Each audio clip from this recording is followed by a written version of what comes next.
Welcome. Hey, my name's Mark Hunter, the Sales Hunter, and you've arrived at the webinar where we're talking about sales success for 2018, sales prospecting, and more. Now, over the next 35 minutes, I'm going to walk you through some pretty fast things that you can be doing. And really, like I said in kind of the sign up, that there were 4 things that I'm going to be touching on.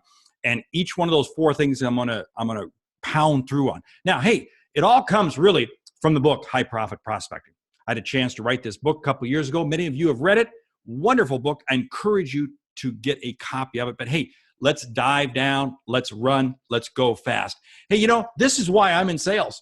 I'm in sales not because it was a career I chose. No, the Seattle Police Department actually chose it for me. Yes. You see, what it was I actually wound up with a lot of speeding tickets when I was in college. And as a result, I couldn't afford car insurance. That's how I wound up getting a sales job, because I needed to get a job that supplied me with a car. Now think about that for a moment.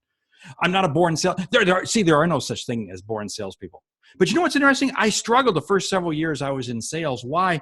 Because I really wasn't understanding why I was in sales. I thought I was in sales because I needed a car. I needed a car to drive. You see, it wasn't until a couple light bulbs flashed. And light bulb number 1 is really sales is helping our customers see and achieve what they didn't think was possible. Think about that for a moment. Sales is about helping customers see and achieve what they didn't think was possible. When we do that, and when we have that perception, it's amazing how it changes how we look at things. And see, this is one of the reasons why people have a hard time prospecting, because they feel prospecting is bugging people, getting them to buy things that they don't. No, that's not. No. If that's what you are, then you are. You're in the wrong business. But I contend this, that if we help people see and achieve, so what does that mean? It's focused on the outcomes. What are the outcomes that you provide your customers? When you focus on the outcomes that you provide your customers, it's amazing how much more successful you'll be, because it changes your perception. Second light bulb that had to flash was really when you sell with integrity, it's amazing how you get clients who have integrity. I'm sorry, let me move that screen over there a little bit. Yes, it's amazing. You will get clients who have integrity. You see, integrity is a value that customers want. So now let's dig down deep. First thing that I said I was going to be talking about was finding the right prospect. How do we find the right prospect? You see, it really starts with knowing who are your current prospects. You see, what I'll contend, and I'm going to kind of blend this one with the second point I'm going to be talking about here in a bit, and that's speeding up your sales process. And that really is, excuse me, it's about who's your perfect customer, who's your perfect client. Take your perfect client, the client you have now, and what are their demographics? What are their psychographics? What's their geographic? What are all their affects, as I like to say? And I've been getting a pro. That's where I want to be going hunting, finding other potential people. And now it's not so much the affects. Okay, I made that word up. It's excuse me. It's about the outcomes. You see, what you do is you take those affects, again, made up word, and you line it up with the outcomes. You see, what are the outcomes? You see, what's interesting is you may have 2 customers that look identical, but they've really have received different outcomes because they wanted different outcomes. You see, so what I do is this now helps me to say, okay, as I find this profile of customer, they may be going for outcome number 1 or outcome number 2. What does this mean? Well, that means I've got to have questions up front in my prospecting process, in my lead generation process, that are all about verifying, validating which outcome are they most likely looking for. And this brings me to the big problem that I think so many people are having right now, is that they're struggling because what they're doing is they're chasing leads that really aren't leads. You see, what's interesting is when we talk about finding the right prospect, so many organizations rely on marketing, okay? And marketing says, okay, we're going to put these lead generation tools out there. Basically, these are downloadable ebooks and all this kind of stuff. And when people inquire or go to our website, we're going to suddenly hit them up. Well, guess what? So many times those aren't your buyers. They're just people who are kicking tires. They're just people who are kicking tires. And the higher the dollar value is of what you sell, and the less frequency with which you sell the item, in other words, the frequency purchase, the less likely that lead is going to be really valuable to you. You see, so what happens is we're finding the right prospect, but we're not really finding the right prospect because we're really chasing bad leads. You see, what it comes down to is simply this: not all leads are created equal. Not all leads are created equal. If I don't ask tough questions up front, and this is where I say I have to, don't sit there and say, well, I don't want to rule that lead out. No. I want to validate that lead very quickly, because otherwise what happens is I wind up with leads who I'm turning into prospects, who I'm trying to turn into customers, and I'm struggling with them as customers because I can't get them to really, I can't close them at full price. You see what I'm doing? Is I'm actually taking a Walmart shopper and trying to make them a Nordstrom customer. Can't do it. You can't take a Walmart shopper and make them a Nordstrom customer. You see, so if I'm Nordstrom, I got to start off with Nordstrom prospects. If I'm Walmart, I got to start off with Walmart prospects. You see, this is where I really contend that you've got to be digging much deeper into validating the process. So now let's get to point number 2. I said I had 4 points, and we're going to move quickly through these. Speeding up your sales process. You see, two things really jump out very quickly when I'm working with salespeople, when I'm working with companies. And that is how long it takes for them to close deals. Now, the reason it takes them so long to close deals is very simply this: because they're caught up in the minutia of going through all these steps. They've built this sales process, this sales cadence that says, I got to do 1, 2, 3, 4, 5. And they've overcomplicated the process to validate positions in the sales arena. Make it simple. Your objective is to close the customer as rapidly as possible. Now, how do we do that? Well, how we do that is what I was talking about earlier. It's the questions. We have to be asking questions to accelerate your prospects. Now, here's the whole thing. Too many times what happens is in the prospecting phase, in the lead generation phase, we ask questions that are basically yes and no questions.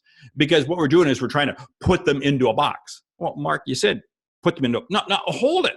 Back off. What I'm saying is I want to ask questions that accelerate. And the simple questions are the questions that get them thinking, because I want to get them sharing, because this is the whole thing.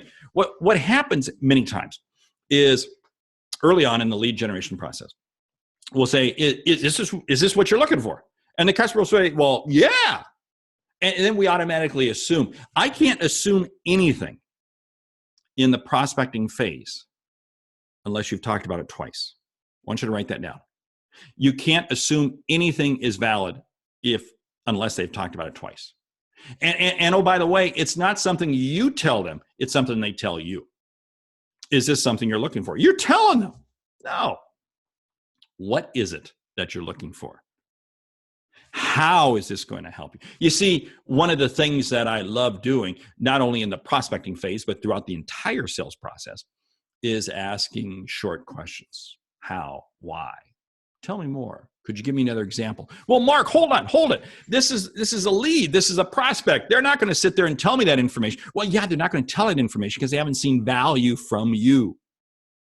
You see, this is where it comes down to that. You've got to create value, which means you've got to be asking your questions, not about this isn't a capabilities presentation. It's an uncovering presentation. And think about that for a moment. It's not a capabilities presentation. It's an uncovering presentation. You see, sales is the greatest job in the world. Why? Because we get to help people, like I said it right up front, see and achieve what they didn't think was possible. Now, stop and think about this for a moment. How am I going to help them see and achieve what they didn't think was possible if I'm doing all the talking and I'm telling you how wonderful I am? The customer doesn't care how wonderful I am. The customer only cares about how wonderful they are.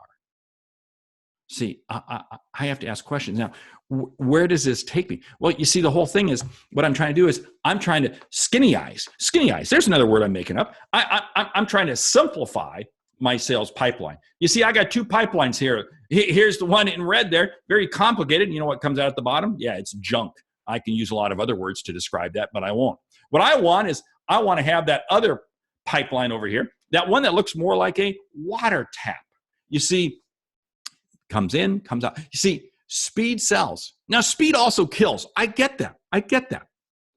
But here's the whole thing. Speed sells when I'm engaging the customer earlier in the conversation, getting them dialoguing. Now, here's the other magical thing that actually happens. You know what's interesting? The more I engage you and you do the talking, the more trust is being created. Trust is an economic value. You can tweet that. Trust is an economic value when it comes to sales. Think about that for a moment. What does this mean? You see, if I'm doing all the talking, yeah, you can develop trust in me. If I was some unbelievable, amazing person, but guess what? You're not, I'm not. So I develop trust by creating a comfortable environment for you, the customer, to do the talking. And when I do that, it's amazing. What happens is I wind up with a very narrow funnel. That's what I want. I want to have a very narrow funnel. I don't want a fat funnel. I want a narrow funnel. You see, what I want to do is I want to have people coming into the prospecting phase very quickly. I'm asking difficult questions, tough questions. What are the questions you're asking? Because what are the questions? Here's questions. How is this going to benefit you? Tell me about how you're going to use this. Tell me about what you're looking for. Tell me what brought you to this point. You see, what I'm doing is I'm engaging, and you know what I'm doing? I'm also engaging you with questions that engage you in my personality. You see, what's interesting? We'll uncover more truth. We'll create more trust the more we allow our personality to come through. Personality is huge when it comes to prospecting. This is why I say, excuse me, this is why I say I can't sit here and rely on text messaging or email only when it comes to prospecting. I've got to be able to take that online email, that online text, that online social media conversation and create the offline discussion as rapidly as possible. That's how I create the narrow funnel. And I do that when they feel they're ready to engage with me. Let's get to point number 3. Point number 3 is setting yourself up to win. How do you set yourself up to win? It really is not as difficult as you think. It is about having a sales cadence where you are disciplined with a routine. Now, that sounds boring as can be, but I'll tell you what, it's going to make the biggest difference in your success. Think about the greatest individuals, whether it be in sports or whatever. They did not get to that point without being very disciplined and having a routine. Think about people in the arts, in music and acting and so forth. They didn't get there without having a very disciplined routine. You see, you're never going to reach the top level until you have a very disciplined routine. You see, what it comes down to is you have to realize that your greatest asset is your time. Your time is your greatest asset. And this is why I'm a strong believer that I've got to sit there and validate and qualify my leads as rapidly as possible, because I can't afford to waste my time with prospects that I can't close. See, now it doesn't mean I'm throwing you overboard. I'm going to keep you in my marketing plan. I'm going to keep you in my drip campaigns. I'm going to keep you in other means, but I'm not going to spend my valuable talking time with you. You see, my most valuable asset is my time. It's not what I sell. It's not the price point. It's not my customers.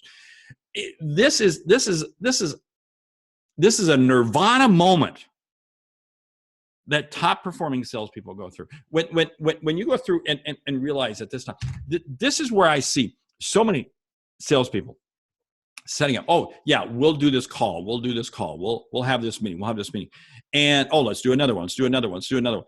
And they're not going anywhere. You see, if the lead I have is not sharing with me a critical piece of information each time I talk with them, I shouldn't go forward with them. Now think about that if they're not sharing with you a critical piece of information, boom, come off your list. I can't afford to have them taking my time. My time is the most valuable asset I have. How are you doing on that? Are you hearing those comments? No, because you know what's interesting? This is where I'm going to call out sales managers. You are creating problems for your salespeople. because you are setting expectations of having a full pipeline. So what does that mean? That means what happens is salespeople are sitting there putting into their pipeline leads that aren't going anywhere just to keep a full pipeline to keep you happy. If that prospect is not sharing with me a critical piece of information each time I communicate with them, they come off the list. Minimally, they back up in the sales cycle. Maybe I have a 5-step process or a 4-step process. They step back. You've got to be able to do that. Now, let's get into the real critical one. Here's the one I want to talk about: overcoming the dreaded fear of prospecting. This inflicts more salespeople than I think people will ever want to admit. And here's a couple things I want you to keep in mind. I used to have that too. Yes, I did. I used to have that too. Remember how I got into sales? Seattle Police Department. Yeah. I was not eager about picking up the phone and calling people. No, I was not. But when I began to realize that it's about helping others see and achieve what they didn't think was possible, and then when I viewed my job as being one of moving forward with integrity, it changes it. Now, here's the whole thing. Okay, overcoming the dreaded fear of prospecting. This is why I say you have to keep on your desk, by your phone, in your car, whatever, a list of all of the outcomes, all of the attaboys, all of the kudos, all of the comments you've heard from your customers. You've got to keep them there by your desk at all times, because it's very easy to get caught up in the sense that, oh, nobody wants what I want. But then you look at this list and you go, wow, here's what I've been able to help them achieve. Here's what I've been able to help them do. Then they go, wow, that's huge. That motivates you. One of the easiest things, and I know some people rip me on this, but I don't care. I firmly believe in it. It's why I've been coaching salespeople who have a hard time prospecting with this all the time. Make that first call to an existing customer. Make your first prospecting call of the day to an existing customer. Now, here's why. Because that existing customer is going to sit there and say, hey, thanks for calling, Mark. Very much appreciate it. Oh, it's working out great. It's terrific. What is that customer doing? That customer is actually motivating you. That customer is motivating you. Yeah. Now, here's the next piece, and here's a couple of other steps that I want you to do. I want you to create, my good friend Jeb Blunt really firmly believes in this. You've got to have that selling hour, that prospecting hour. And I'm a firm believer in that. My other peers that I hang out with, Mike Weinberg and Anthony Iannarino, believe in the same thing. We subscribe to this very firmly. And that is, you've got to have dedicated times with which to prospect. If you don't have dedicated times with which to prospect, you will never prospect. Sales managers, I'm going to call you out on this. This is where you actually come into play, because what's interesting is you sit there and put all these expectations. Hey, could you take care of this with this customer? Hey, could you follow up with this customer? Hey, could you follow up with all that stuff? You see, what happens is all of your comments are about existing customers. And what is it doing? It's encouraging behavior from your salespeople to sit there and say, I don't need to prospect. Rather, what I want you to be doing is I want you to be asking your salespeople, hey, who were the new prospects? Who were the new prospects you spoke to today? What did you learn from them? Now, what you do is you set yourself up to win when it comes to overcoming the dreaded fear of prospecting. Now, here's 2 things to keep in mind, regardless of how you prospect. And do not sit there and say, I'm going to rely on nothing but email. If you don't pick up the phone, you will not be successful prospecting, period. Okay? I'm just going to say that. If you say, I'm only going to do it by way of social media, you will not be successful. Let me tell you something. I know a lot of people who have done amazing things on social media, but let me tell you something. You can't take clicks and likes to the bank. Clicks and likes are not accepted by your bank. My bank only takes money. I take the online association and create the offline conversation. Okay? Social media without social conversation is social stupidity. Think about that. Social media without social conversation is social stupidity. Okay? And it's exactly what happens when I say I'm going to post this. So let's come back to this only. When I set up my prospecting window, what I'm doing is I'm saying it's 60 minutes. I like between 90 minutes and 2 hours. I never like really going less than 45 minutes. And I know I go kind of wiggle back and forth on this, but 45 minutes, 2 hours. Don't go more than 2 hours. But what it is that's the time that I'm going to spend prospecting. And just as you dedicate yourself to taking a shower every day, or maybe you work out in the gym every day or whatever, there are routines you have to make this a routine. Now, it doesn't have to be 5 days a week. You create the cycle, you create the time frames that fit for your business. It's the same reason why I say I can't take somebody else's sales process and bring it over to me and use it. The number of calls you make, the number of follow-ups you make, et cetera, are going to vary upon your industry. And I'll give you some ideas and some thoughts on that here in just a bit. But here's the whole thing. Your key thing is this. Your key thing is to remember that with each person you meet, your objective is to earn the right, the privilege, honor, and respect to meet with that person again. So what does that mean? That means I may be calling people. And you're right, I'm disturbing them. I'm disturbed. They didn't wake up this morning expecting me to call them. I get that. But I still want to earn the right, the privilege, honor, respect to be able to meet with that person again. So what does that mean? I treat that person with respect. Now, they may blow me off. That's okay. It's not that they're blowing me off. I don't know what happened in their day. I don't know what happened in their day. Think about this for a moment. I want you to use the example of a hotel, okay? You arrive at a hotel, you check in, and that interaction you have with that hotel clerk, that person at the front desk, is totally new to you. And they may treat you rude only because they just got chewed out 2 seconds before. Now, that's not a reflection on you. It's just unfortunately their day. Don't worry. I don't worry about it when people blow me off. I don't worry about it. I move on. Next, next, next. Because I firmly believe that what I have is going to help people. And if you don't understand it now, that's okay. I'll come back to you later on. You see, one of the things that I always subscribe to, and you've heard me talk about this before, and that is the key word on the bottle of shampoo: repeat, repeat, repeat. I'll follow up. Now, what is the right cadence with which to follow up? It's going to depend on what you sell, the frequency with which people buy. There's all kinds of other factors that come into play.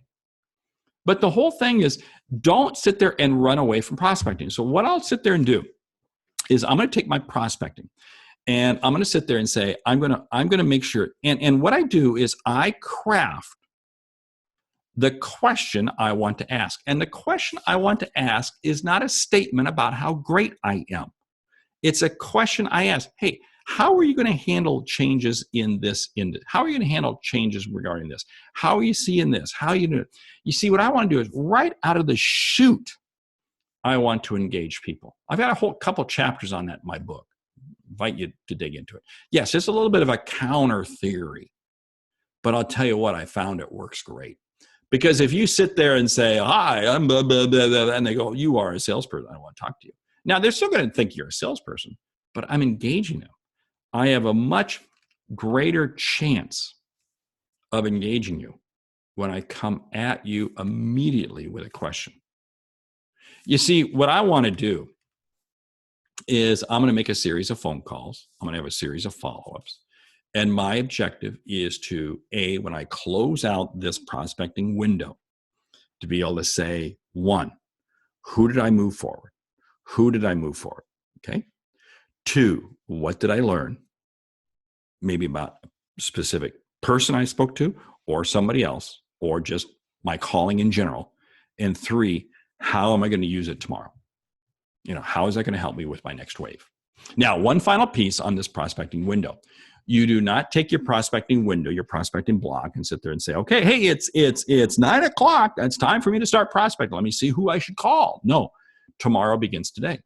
You create that list and exactly what you're going to say and how you're going to say it the day before.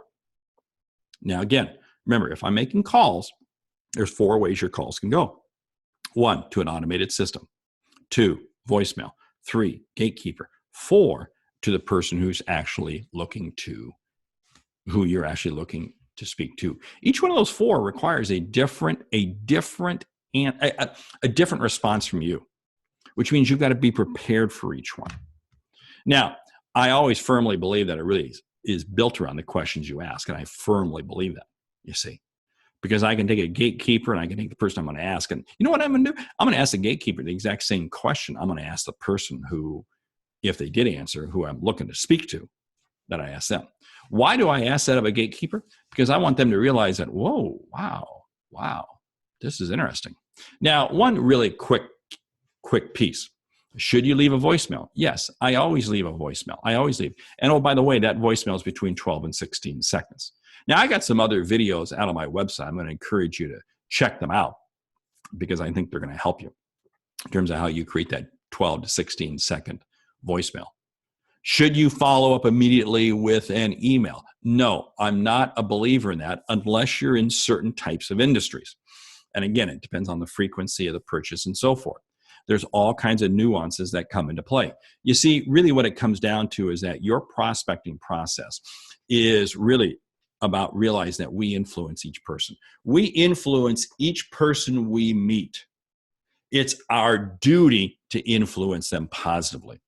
This is regardless of the gate. This is regardless if it's the gatekeeper we catch or anybody else. But you see what's interesting, and what I've been talking about here is I've been talking about how we prospect with integrity, you see.